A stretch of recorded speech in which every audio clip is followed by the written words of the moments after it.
Alright guys, welcome back into another PGA DFS video.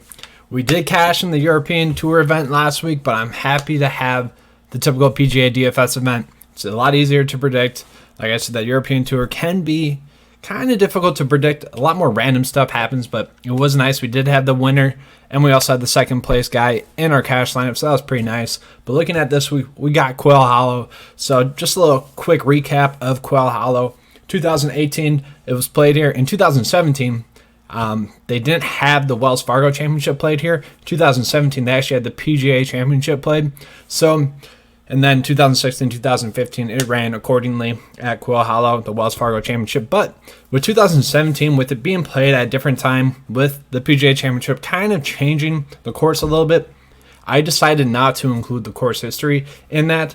Now, if you wanted to, you definitely could, but that was just kind of a decision that I wanted to make, just because it's not going to be as relevant as it would be as different years. So that's kind of what I went with there. Maybe later on in the week, I'll kind of just try to get some confirmation bias, and I'll look at the 2017 form as well. But for now, that's what we're going to leave it at. Getting into it, there are some players with some really good course history. Obviously, Rory and Phil have some really great course history. And then obviously Rory, he's in some great current form. I also really like Jonathan Vegas. He is in some really good current form. And Matt Jones is kind of a sneaky option. The key stats that we're looking at are going to be strokes gained off tee, the bogey avoidance, because this is one of the more difficult courses that the players play each and every year. So we're going to be looking at bogey avoidance, but we're also going to be looking at that bounce back percentage as well. So when they do bogey, if they're able to bounce back or not. And then as always, we're going to be looking at total driving, ball striking, and also total putting. Let's get into the picks for this week. All right, so on the high end, there actually are going to be some really good options. Obviously, Rory McIlroy, if you can fit him into your builds, you should. 6 out of his 8 starts have been top 10 finishes. Even at the Masters, he didn't really kill you too much because he was able to get that T21 finish. He has been great at this course, T16, T4, and then a first. Jason Day was last year's winner at this course, and with Day, it's obviously what's going on with his back. If we knew that he was going to be healthy, completely healthy, he'd probably be my favorite option. He is the best stat fit, according to my model this week. So I do really like Jason Day. It's whether or not his back's going to be opened up or not. So he's going to be more of a GPP option. Ricky Fowler going to be another great option, T21 and a T4 in his last 2 starts at this course. Obviously, hasn't missed a cut in his last 11 starts. He actually hasn't missed a cut in his last 19 starts. So obviously, he seems like a nice, safe cash option for you. Justin Rose, I think I'm going to continue to fade. I've been fading him recently, just his not popping stat wise, and I'm just kind of worried about his current form, so I'm going to be sticking away from Justin Rose. I do think Hideki we can go back to the well with. He's made 3 straight cuts here at this course, and he's a pretty decent stat fit as well. I don't mind him. He has also made 18 straight cuts, so he's kind of just a cut maker, kind of can grind it out and make the cut, so I don't mind him. But one of the players I like the most, especially given his price point, is going to be Webb Simpson. Now, if you don't know about Webb Simpson, he lives really close to this course, so this is his home course per se. So he does have some decent course history here. T21 in his last start here. He did have a missed cut, but he also had a T2 the year before that. He's a really good stat fit as well, so I do really like him. Paul Casey, he's going to make for an interesting GPP option. He finished T5 here last year. And obviously he's one of the better stat fits, but he just burned us so bad at the Masters. He had that one really bad day where he had that 81 finish. I'm not sure if I'm going to include him in my player pool yet. I'm still a little bit bitter from that performance, so I think I'd rather just go with Tony Finau, who I actually did like as a Masters option as well. He finished T5 that week, but I do like Tony Finau. He has 3 straight top 30 finishes here at this course. And then he's a decent stat fit as well. He is 68th in strokes gained off the tee. And overall, he's just a really decent, stat fit. I think Tony Finau is going to be a solid option for us, and he's typically a cut maker. So I do like Tony Finau. Now, Phil Mickelson, he does have some great course history. 3 straight top 5 finishes here at this course. If you want to roll with him, you can. Jason Kokrak, once again, one of the best stat fits. He has made 20 straight cuts on the PGA Tour, but he has 3 straight missed cuts at this course. So I don't know if we can trust that. He is one of the better stat fits. So another really good stat fit is going to be Lucas Glover. He burnt us. And isn't it kind of weird that each of his missed cuts, they've been +4s? I don't know. That's just kind of weird to me. But at this course, he had a missed cut the last time we played it, then a T8, and then a T28.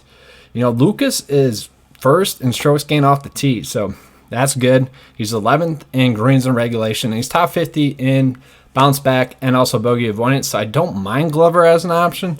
I wish he went to burnt us in that last one. Obviously, he's top 30 in total driving, ball striking, and total putting. So if we just throw away that last week, he'd be a really good option. Same could be said for Charles Howell here, who really burned us as well. Lucas Glover and Charles Howell are kind of mixed in together, where they're typically really good cut makers, and every now and then they're just going to miss a cut randomly. That kind of seems like what happened with those two in the last event. So it was also bad weather condition. They got the bad draw with the weather. So I think those guys are going to be fine options this week to bounce back and have a good week. They're really good stat fits.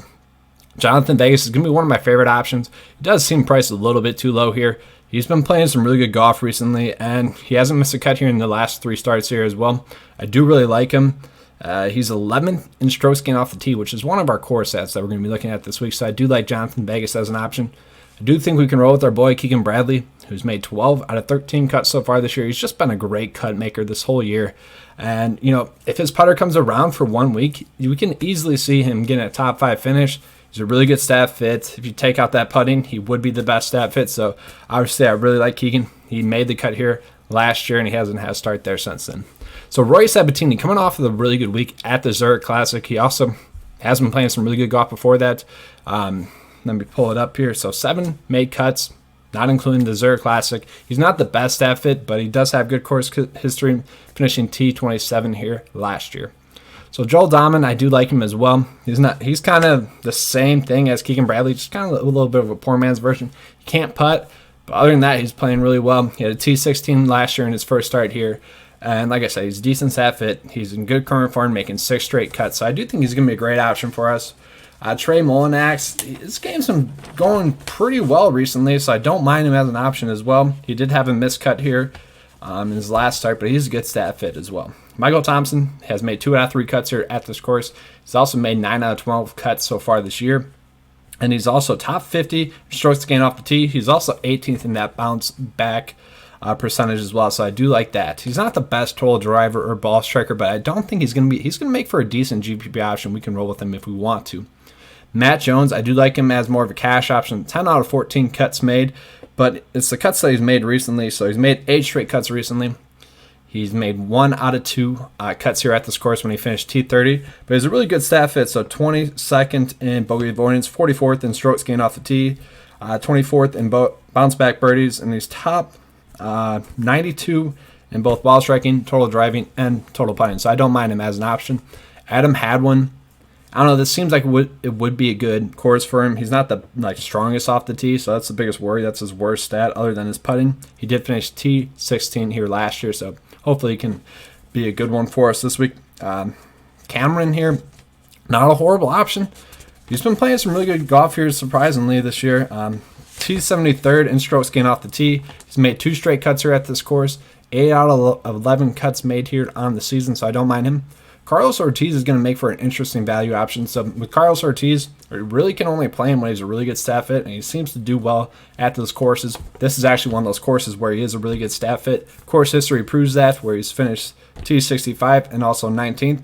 So I do like that. He is a top 20 stat fit according to my model this week. So it's whether or not he's going to play well this week. Not a horrible option for a value option under 7K though. The rest of these guys that we're going to be pulling up here, it's more of a kind of we can roll with if we want to.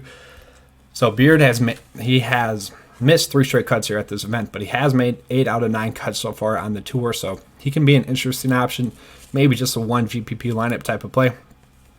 Johnson Wagner here, 7 out of 10 cuts made this year. He's having probably the best year of his career. He finished T13 here last year, T28 the year before that, and then a missed cut. He is 32nd in strokes gained off the tee as well. So he is also 32nd in total putting. So if he can have those 2 parts of his game going, maybe he can have a nice little made cut. Harris English, just for the player that he is, he does seem mispriced. His 1 start here in the last 4 years, he finished T17. So I don't mind him as an option, but yeah, like I said, I just think he's a little bit mispriced for what he can go out and do. And then the last option, there's a couple more options here. So Adam Schenk, he had a miscut here in his last start, but other than that, he is top 81 in all the stats that we're looking at this week. So obviously he's a really good stat fit. Top 25 according to my model. Obviously he had that 1 miscut here recently, but other than that, he was playing some really good golf. So I do think he's a guy that could go out and bounce back and have a really good week this week, especially at that price point. I don't mind playing him. Probably around 25% ownership with Schenk. Julian here as well. It's kind of one of those guys that we've been touting kind of the whole year. He's played pretty well. I don't mind him as an option. He doesn't have that course history that we want. But at this price point, I think I can take a chance on him, maybe 10% of my lineups this week. At that price point, we can roll with that. And then the last option that I want to touch on is going to be Nate Lashley. And now, the reason I like him, one, he's been playing some pretty decent golf this year, but also he's 9th in strokes gained off the tee. He's 20th in greens and regulation, and he's 70th in that bounce back percentage. He's also 35th in total putting, so he does have some, good current form, decent stat fit. He doesn't have that course history that we want, but he's not a horrible option that low. Now, this isn't the lineup that I'm going to end with. As always, the cash line can be found on the Patreon page. All right, so getting into the core plays for this week. Obviously, I really like Rory McIlroy. Look at his stats there.